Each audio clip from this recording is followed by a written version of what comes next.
Thanks, Stephen. Let's drive straight into it. Now, as the Zimbabwe Football Association presidential elections approach on January 25th, the football community finds itself at a critical juncture.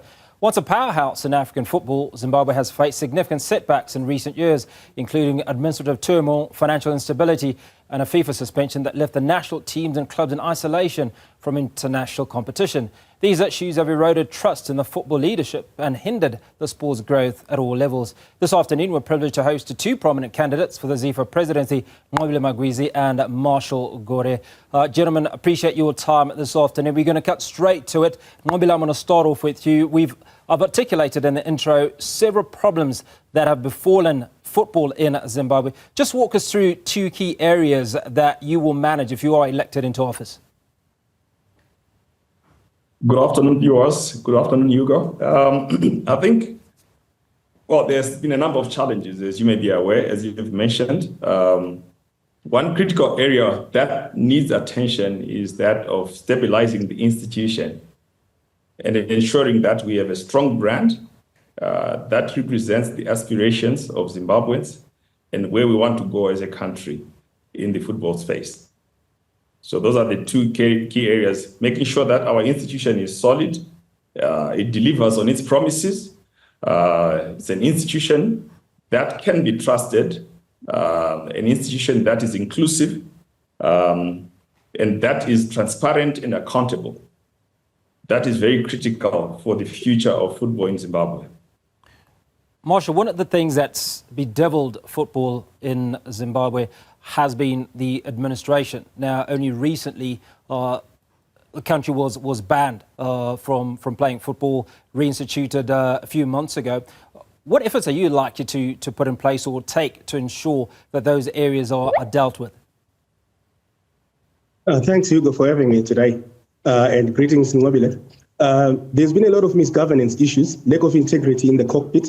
My aim would be to address these issues to ensure that we build a comprehensive team of expertise that can support the Football Association to be credible so that it can be able to attract the private sector to invest into football.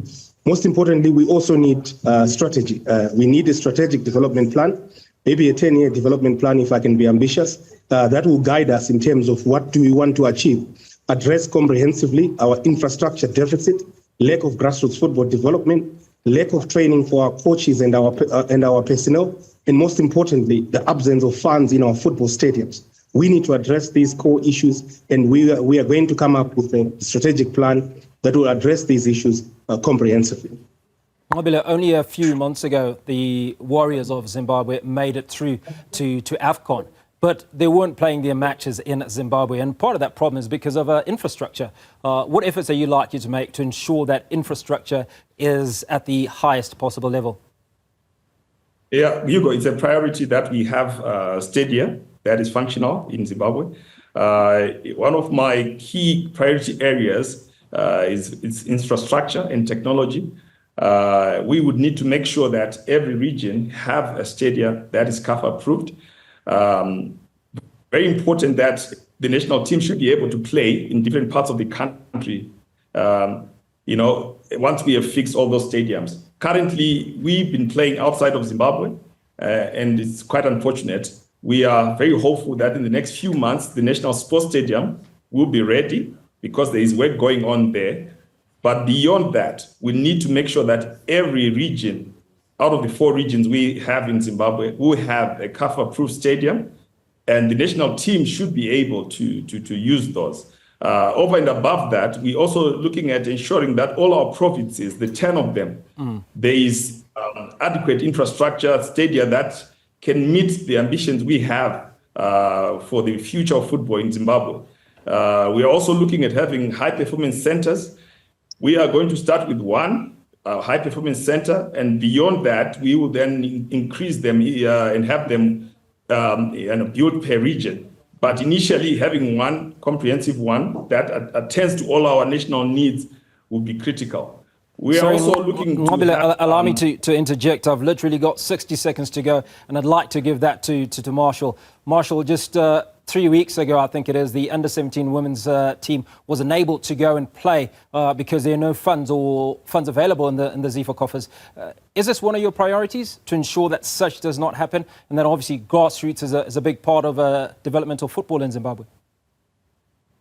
Yes, indeed. Yeah, we'll address grassroots issues by setting up a grassroots football development fund where all key stakeholders that want to develop grassroots football will tap in from that funding. It's unfortunate that our under-17 girls have missed a great opportunity to showcase themselves in an African tournament. But we'll address these things. We're going to come up with a comprehensive budget for our national team for 2025 and 2026. We'll engage critical key stakeholders whom we've already started consulting with to ensure that all our events and activities are well budgeted and articulated for well in time. This will not happen again. And I can promise the entire Zimbabwe football community that never again will our national team miss such an important assignment because of lack of funding. We'll address comprehensively funding issues. We'll ensure that the Football Association has strong financial governance to attract donor funding from government and also money from the private sectors. We'll create partnerships and sponsorship packages that are comprehensive enough for all tiers of business. We'll be friends with business and ensure that we eradicate the lack of finance and also address the depths of ZIFA by coming up with some very good measures that we will get advice from our key stakeholders in the financial industry. We'll address the financial woes of ZIFA, and never again will we have our teams fail to compete. Okay, pretty comprehensive. Marshal Gore, Nqobile, Magwizi, appreciate your time at 2 ZIFA candidates, and I wish you all the best on the 25th of January in that election. And that's where we leave that conversation. Stephen?